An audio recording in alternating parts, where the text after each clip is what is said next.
This is Charlie, and I'm going to continue my talk from yesterday about coming to Korea and if you should learn Korean. So yesterday I talked about the spoken language and learning the spoken language, but today I'm going to talk about learning the written language. So Korean characters are very easy to learn.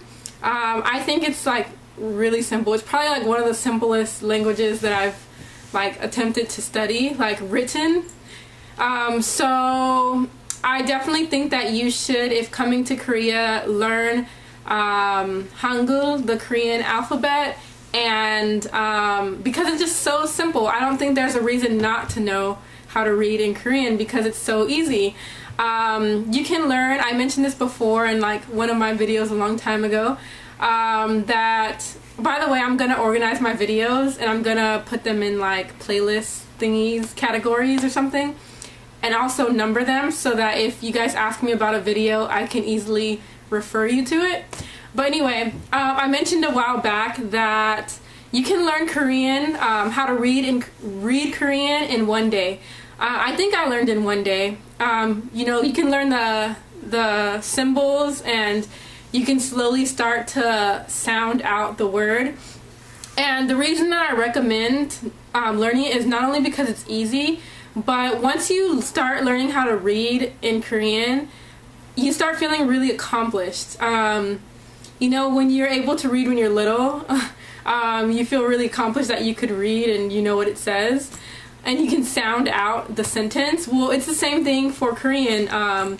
You start feeling accomplished, like you achieved something. And then also Korea uses a lot of English words, but they use them they pronounce them the way they would pronounce a word in Korean. So like bus is bosu, and taxi, and they use a lot of English words. They just say them with the Korean accent. So what's some other words that they use?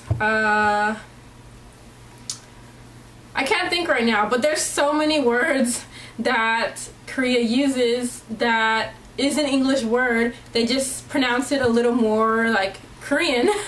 So when writing those words, they use that word, and so once you sound out the word, you're able to figure out what it says because it's an English word. So for example, if you're at a restaurant, you can read some of the things and know what it says because, let's say for example, cheese, they would have cheese written out. It just sounds like the Korean pronunciation for cheese. What else? There's a whole lot of things, but yeah, so the funny thing is, I don't know if you guys watch Avatar Teacher.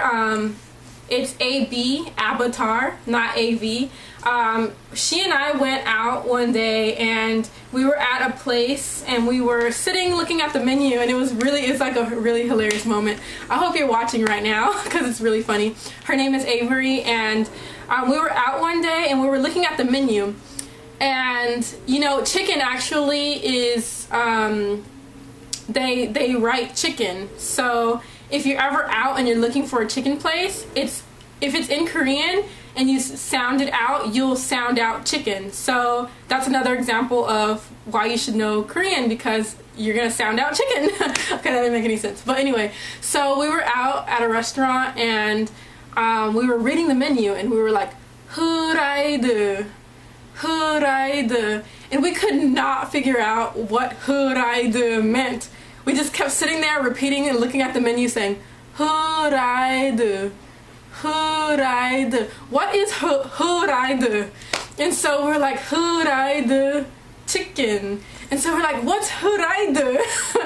And that means fried, you know, because they don't, for fried they use H, 후라이드.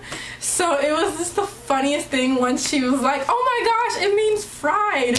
And it was just so funny because, you know, they have their little spin on the English words to make it easier for them to pronounce. So yeah, it's really fun to read all the signs in Korean, and once you're able to read, you know, you just want to read everything. Like, so you're just on the bus and you're trying to read everything that's around you, and it really is something that you should do before you come to Korea, because it's such an easy task that once you get here, it makes traveling so much easier. You can read the subway. I use my phone for the subway map. There's a built-in subway map in all of the Korean phones, so it's only in Korean. They only have the subway map in Korean. So instead of bringing this huge map where you already stand out as a foreigner, and then you're carrying this huge subway map trying to read the English, when you can just use your phone and read the Korean, you know? So that's one thing. You can read the subway lines, and you can also read the menus for restaurants. What else? There's just so many things when you're trying to find your way around, you know. You can read all the different signs and stuff like that. So yes, you should learn Korean before you come to Korea, and then once you get here, you can get better at reading and faster at reading. And yeah, it's just another accomplishment that you can add to your list. So that was my video on if you should learn Korean and the written language. So I'll see you guys later. Oh, by the way, it's raining outside, and this is my favorite weather and my favorite season. Yeah, I love autumn, and the color of the leaves changing and the cool weather. And last night was a full moon, and it made me so happy. I went and sat outside near the river and looked at the full moon and journaled, and yeah, it was really nice. So yeah, I hope you guys are enjoying the weather. I think it might be hot in the US, in the LA area. My friend was telling me. Nikki, hi Nikki, I miss you. Okay, yeah, anyway, I hope you guys are doing good, and I'll see you guys later. Bye.